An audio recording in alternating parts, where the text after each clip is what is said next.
Արդեն երկրորդ անգամ է վարչական դատարանը անվավեր ճանաչում կարմիր գծերի համար սահմանված տեղական վճարներին վերաբերող որոշ դրույթներ։ Առաջին անգամ նման որոշում եղել էր նախորդ տարի։ Դատարանը արձագանքեց, որ քաղաքապետարանը որևէ կերպ չի ապացուցել, որ վճիռը շեշտակի ավելացել է ծառայությունների որակը բարելավելու նպատակով, իսկ փողոցները բեռնաթափելու պատճառաբանությունը իրավաչափ չէ։ Եվ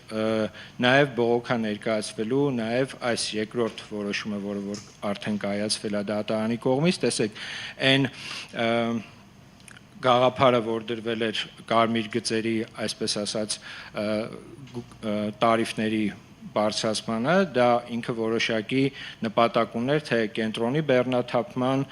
թե առհասարակ այդ ոլորտում, հասարակական տրանսպորտի ոլորտում մի շարք փոփոխություններ բերելու։ Կարմիր գծերում կայանման վճարի անցած տարվա զգալի ավելացումից հետո հայտնի է, որ A-գոտիում կայանելը տարեկան 12,000 դրամից դարձել է 160,000 դրամ, իսկ B-գոտիում 12,000 դրամից 24,000 դրամ։ Դեռ նախագծի հիմնավորման փուլում թանկացումների նպատակը մեկն էր՝ բեռնաթափել կենտրոնը, սակայն այսօր քաղաքապետարանից ասում են, որ ժամանակին տարեկան վճարն ընտրողների թիվը տասնյակ անգամներով ավելի մեծ էր, քան հիմա։ Բոլոր այն ատյանները, որոնք որ մեր երկրում առկա են, այսինքն միջև վճռաբեկ դատարան, դեռ սպառված չի։ Այսինքն պետք է այդ ամբողջական սպառում ստանա եւ վերջում նոր հասկանանք այդ ինչա դա տալիս մեզ։ Փաստորեն կայանատեղիների հետ կապված գումարները գանձվում են միայն այն հատվածներում, որտեղ տեսահսկողական սարքերի միջոցով հսկողություն է իրականացվում։ Մասնագետները փաստում են, որ այն պատշաճ վարչարարությունը, որը ժամանակին չէր կատարվում, այժմ կատարվում է, իսկ այս որոշումը վճարումը չկատարելու հիմք չի կարող լինել։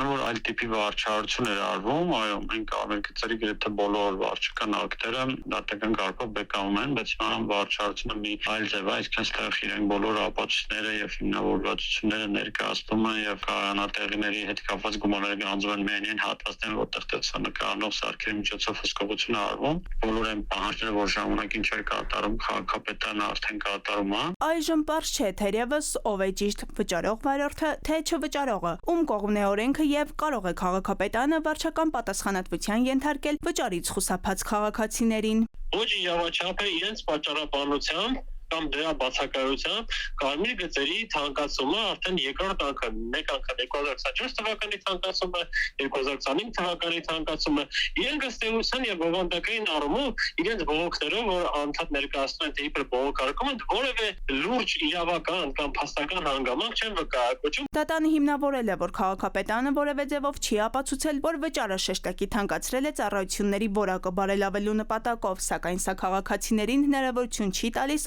անվճար օգտվել կարմիր գծերից։ Մասնագետներն ասում են, քաղաքացիները պետք է վճարեն նախկինում սահմանված արժեքներով։ Երևանի քաղաքապետարանը իրավունք ունի գանձել գումարները այն չափով, որ ոչ իրավաչափ չի ճանաչվել, այսինքն ըստ գործող օրենսդրության կարգավորումների այժմ կարմիր գծերի սակագինը պետք է լինի տարեկան կատարվածքով օրինակ 12,000 դրամ։ Դա բխում է վարչական դատավարության օրենսգրքից։ Մինչև քաղաքապետարանը կբողոքարկի դատարանի որոշումները, վարորդներն էլ շարունակաբար տուգանվել վճարել, օրինականության խնդիրը թերևս բաց է։ Հասմիկ Անտոնյան, ժամը լրատվականի համար։